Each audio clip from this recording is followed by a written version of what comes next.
Bueno, buenos días con todos. Gracias a la Fundación Mar Adentro y a Art of Change 21 por tenerme aquí. Gracias a ustedes por venir. Perdón, pero hice un cambio. No voy a presentar primero el video, sino voy a presentarlo en medio de mi charla. Y voy a presentar varios proyectos que tienen que ver con ciertas temáticas que se mencionaron en la introducción. Entonces, esta charla he titulado Arte, Ecologías Híbridas y Futuro.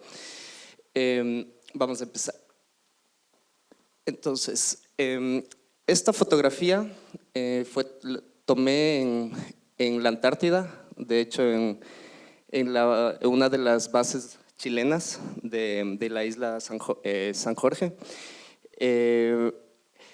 Yo fui a la Antártida 2 veces, una en 2013 y una en 2017. La primera de la que voy a empezar a hablar es esta, en donde estaba tratando de entender una idea que todavía no tenía un nombre ni una forma, pero que tenía una cierta intuición sobre eso. El proyecto que desarrollé, más o menos en el 2010, tuve una idea que de hecho se basa en la teoría de Maturana y Varela, los biólogos chilenos, que basado en este concepto de autopoiesis propuse un proyecto para ir a la Antártida por primera vez, y dentro del proyecto, que es un proyecto de sonido en realidad, estaba haciendo estas fotografías. Esta fotografía dentro de esa serie me parece característica porque de alguna manera habla de esta idea que estaba yo teniendo una intuición pero no sabía todavía qué era. Entonces, como podemos ver aquí hay una señal de tránsito de pare que está apuntando a la nada. De alguna manera es un gesto completamente humano, es una marca en el territorio en el que en este caso este sector era la base, la Estación Científica Ecuatoriana, en donde permanecí como un mes haciendo estas grabaciones sonoras y tratando de investigar visualmente todas estas marcas que la presencia humana dejaba en un territorio que no necesita, por ejemplo, una señal de ese tipo, ¿no? Una señal de pare apuntando al fin del mundo. Entonces, de cierta manera, lo que me interesó o lo que estaba entendiendo que empezaba a hacer era desarrollar una suerte de concepto sobre el post-antropoceno, sobre las diferentes mecanismos o los diferentes fenómenos emergentes que ciertas ecologías o ciertos medioambientes tienen para expresar vida y expresar resiliencia. El proyecto que se basaba en el concepto de Maturana y Varela lo titulé Audiopoiesis, junto con un amigo investigador mexicano, Marte Roel. Desarrollamos un software para poder grabar las vibraciones de glaciares y diferentes volúmenes de hielo, y poder un poco explorar esta noción o esta idea de un sistema autopoyético o un sistema autosustentable, un sistema que se autoproduce y se sustenta por sí mismo, pero a través de este fenómeno acústico de la vibración.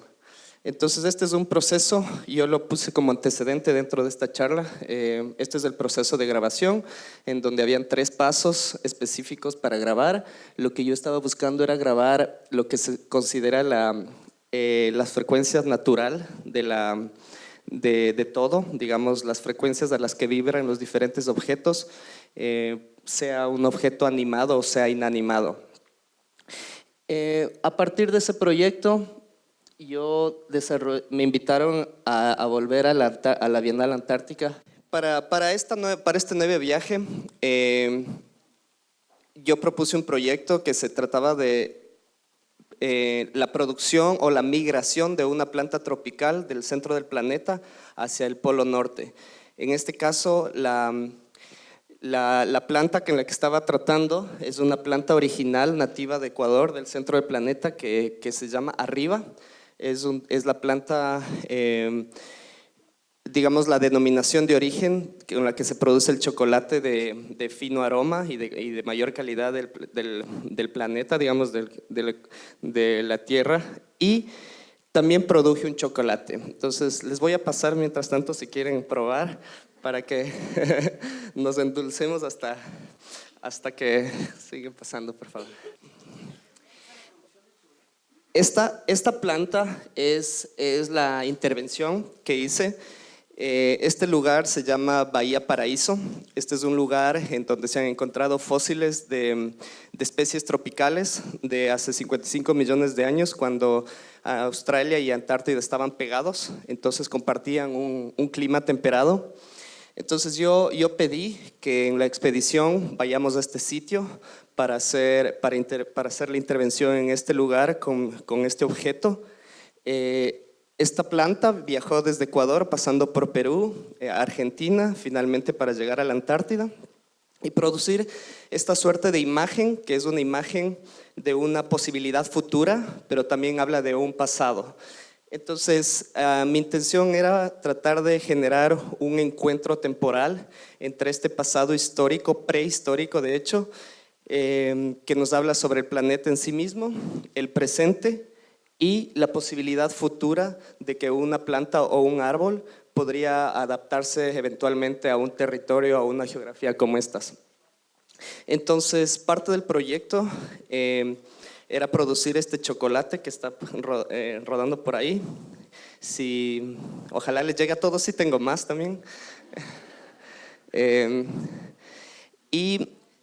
También por otro lado, la planta de cacao había viajado únicamente a la altura del trópico ecuatorial cuando los colonizadores europeos llegaron a este territorio. Después se llevaron a sus colonias hacia África y ahí cultivan cacao hoy, pero cacao digamos de la calidad industrial, ¿no? Con el que se hace cualquier chocolate conocido, Hershey's o cualquier chocolate de esos, ¿no?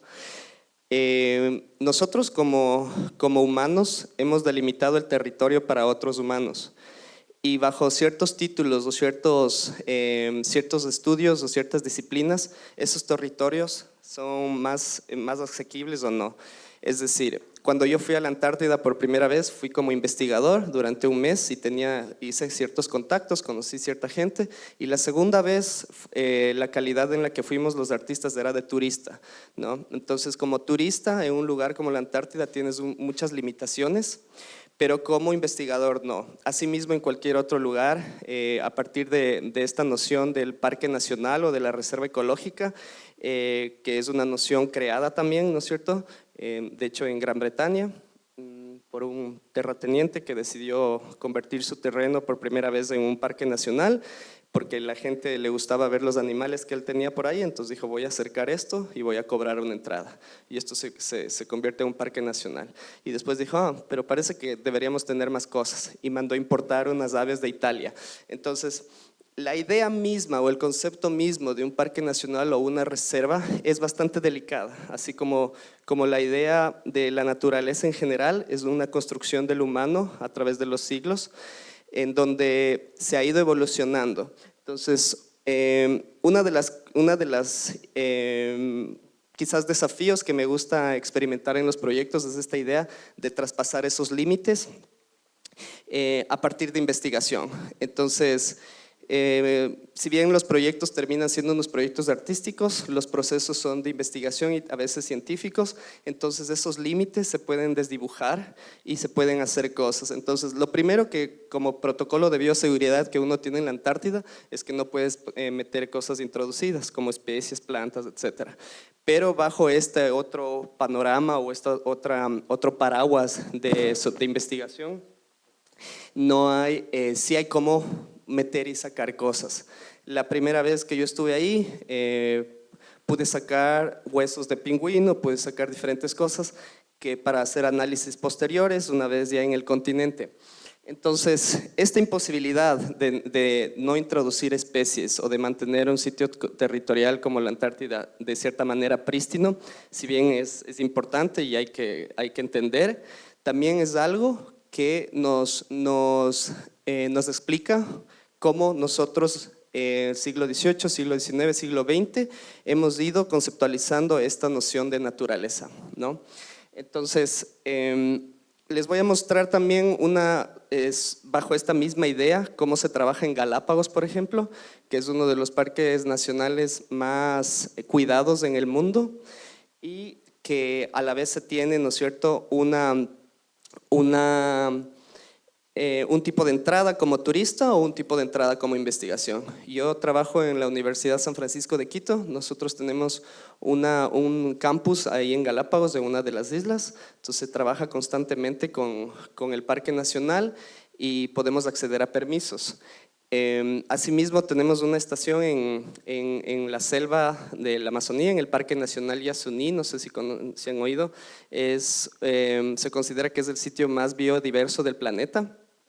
Y hubo hace un tiempo un proyecto para tratar de preservar el petróleo que hay bajo esa selva. Es un proyecto que falló porque los países desarrollados no quisieron comprar. La idea era comprar ese petróleo, pero no para explotarlo, sino mantenerlo bajo tierra. Para el momento, esto fue hace unos 15 años más o menos que se propuso y no resultó. Eso de hecho sería una de las propuestas que se podrían tratar en una conferencia mundial como la que está pasando ahorita en Madrid, ¿no? Y de la cual nosotros estamos aquí y es de cierta forma una resonancia de eso. ¿Sí? ¿Estamos? Ok. Y entonces el proyecto que ahorita está circulando, para mí también tenía una idea de que de cierta manera el campo visual domina el panorama y además también domina la injerencia o el consumo cultural. Entonces, en este caso, cuando estamos hablando de chocolate, el chocolate fino como el que ustedes estaban probando ahorita, ¿sí probaron todos? ¿No? ¿Quieren más? Como parte del proyecto, también traje para que vean de la primera experiencia sobre el proyecto de Audiopoiesis y la serie fotográfica, etcétera. Publiqué este libro, entonces también lo traje como para que lo ojeen. Entonces, estos proyectos, de alguna manera, como decía en el principio, tratan de conceptualizar una situación post-antropoceno que, como yo la veo, es una situación en donde se trata de entender la resiliencia y la emergencia biológica como una posibilidad más allá de ese carácter apocalíptico que tiene el antropoceno o desesperanzador. Entonces, yo tengo un proyecto que es en Galápagos, ¿sí? Tengo un proyecto que es en volcanes activos alrededor de la cordillera de los Andes. Y los volcanes activos, cuando estás adentro o estás muy cerca de un volcán activo y puedes sentir la fuerza, la potencia que tiene un volcán, y si miramos históricamente qué ha pasado con la explosión de volcanes, nos damos cuenta que ese tipo de naturaleza, un volcán activo, es un volcán que no es un elemento que no se puede domesticar. Es un elemento que nosotros no podemos controlar ni predecir completamente. La vulcanología no puede predecir exactamente cuándo va a explotar. Se pueden hacer, ¿no es cierto?, previsiones, etcétera, pero no exactas. Históricamente, un volcán, por ejemplo, como el Tambora en Indonesia, que explotó en 1815, ha producido, por ejemplo, para hacer corta la historia, después de la explosión de ese volcán, se inventó la primera bicicleta, ¿no? Porque el volcán fue tan grande la explosión que produjo una nube de ceniza que no permitió por un año que pase el sol, y con eso se murieron las plantas y con eso se murieron los caballos, que eran el medio de transporte en el momento. Entonces, el alemán von Dreis inventó la primera bicicleta, que fue la bicicleta que eventualmente se comercializó y es la que utilizamos por la carencia de caballos, ¿no? Y por lo que produjo el volcán. Esto era el primer boceto sobre el proyecto, en el que les menciono sobre esta idea de cómo eventualmente una especie se podría adaptar, y en este sentido quiero ser esperanzador y también futurista, porque esto es algo que nosotros no sabemos si puede o no pasar. podría eventualmente, así como hace millones de años la Antártida no tenía nieve ni tenía hielo como la vemos ahora, esto también no sabemos si podría pasar. Entonces, en ese sentido, de alguna manera, el uso de la tecnología nos permite hacer realidad este imaginario que puede resultar utópico o puede resultar fantasioso, pero está dentro de un concepto o de un medio de trabajo que es tanto botánico, que también es social, etc. Ya, entonces voy a ir un poquito más rápido. A partir de ese del proyecto de la planta de cacao, el Centro Aeroespacial Alemán me invitó a proponer un proyecto para ellos, porque ellos tenían este contenedor que ven ahí, era básicamente lo mismo pero en grande.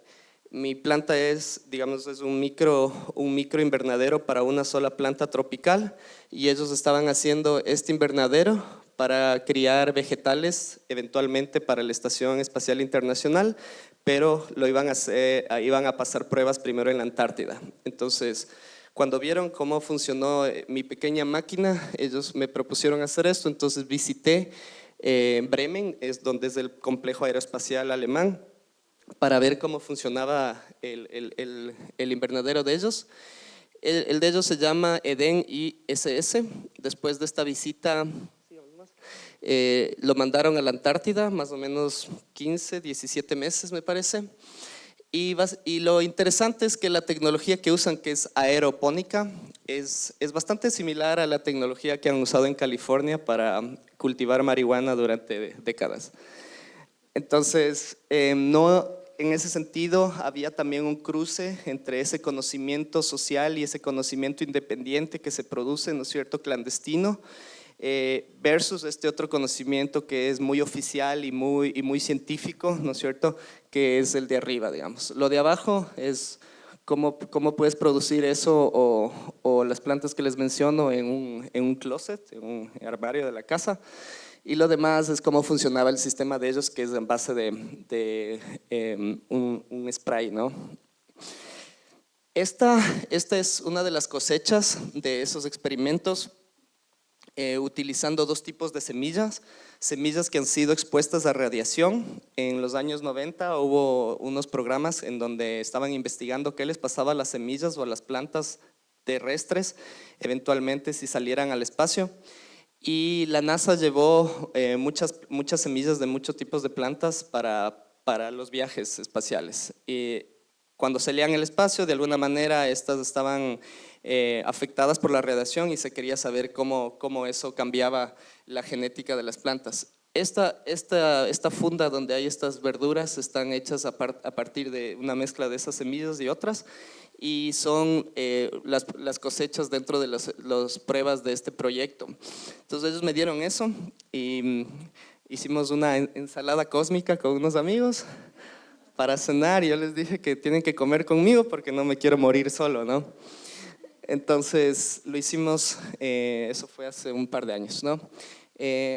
Un poquito más arriba, este proyecto terminó siendo una propuesta de generar, que es la que estoy haciendo ahorita, de generar un cierto tipo de fósil viviente que se llaman estromatolitos, basado en el trabajo de María Farías, que es una microbióloga argentina que descubrió los estromatolitos de altura, que han sido descritos hasta ahora en mayor altura. Esto es en los Andes, esto es en Salta, en esta zona.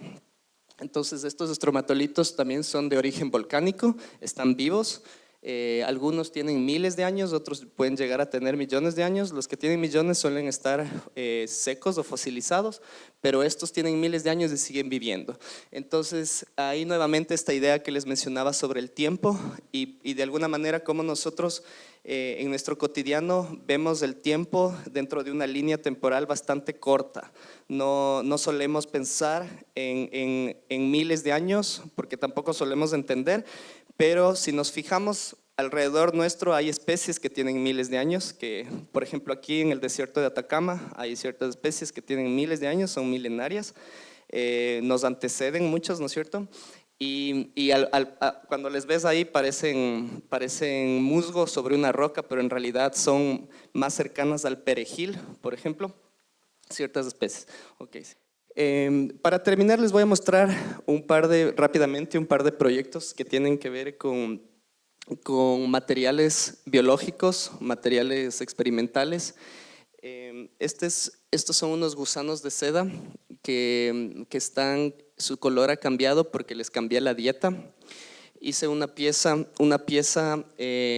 sigamos más, una pieza que es esta escultura, se llama Wave, como onda, como una onda de sonido, en donde este enjambre, esta colonia de gusanos de seda, tejió esto durante un periodo más o menos de un mes, en donde colonizó este espacio y en ese sentido yo estaba explorando una idea sobre comunicación interespecies o colaboración interespecies, si es que es eso posible.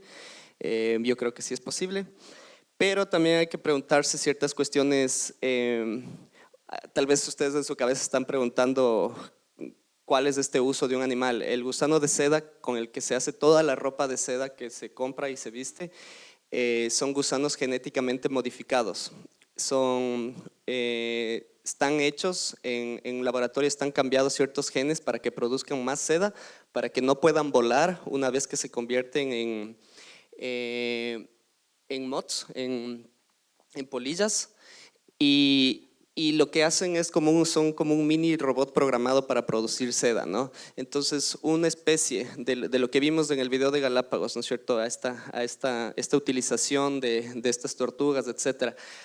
En el transcurso del siglo XX hubo un cambio muy radical de eso a una transformación genética de ciertas especies, igualmente para el uso y para el consumo de cierta manera de los humanos, ¿no? Entonces hay un salto bastante grande que yo pretendo o me gusta explorar, ¿no es cierto?, desde estas nociones como vemos en los videos o como vemos en estas piezas más escultóricas que tienen que ver con esa materialidad y cómo nosotros como especie hemos ido moldeando el entorno para conseguir esa materialidad y ese sufructo de ciertas otras especies que nos rodean.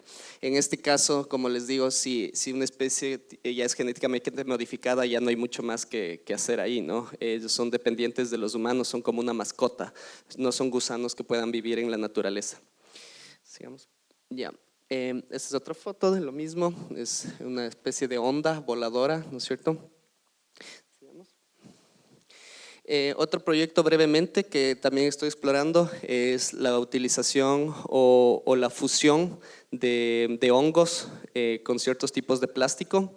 En el laboratorio que llevo en la universidad con mi colega Cristina Muñoz, una de las líneas de investigación es precisamente esta, la de biomateriales. Entonces hacemos experimentación con hongos y con otro tipo de materiales. Estos son trabajos de ella que son fundas o empaques hechos con almidón de yuca, y estos también son hechos con cáscara de naranja. Son como alternativas que estamos desarrollando para la utilización de plásticos o para la utilización de ciertos productos o de ciertos materiales que son contaminantes, digamos. Ahí estamos, nosotros solemos hacer constantemente talleres de esto. Recientemente tuvimos unos invitados de aquí de Chile que se llama Somos Lava, de Valdivia. Es un equipo de personas que se dedica a desarrollar biomateriales.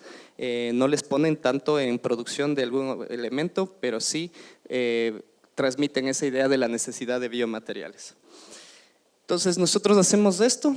Me parece importante terminar con estas imágenes en esta charla porque hay un carácter social al que nos interesa a nosotros atacar, ¿no es cierto? Y de alguna manera esto eventualmente se crean microempresas o emprendimientos. El tema de la yuca, por ejemplo, nos vinieron una comunidad de mujeres de la Amazonía, Salasacas, nos vino a pedir que les demos un taller porque ellas quieren hacer sus propios materiales en la selva utilizando la yuca, que es uno de los productos que más utilizan y más comen. Entonces estamos en ese proceso de cómo generar todo este ciclo.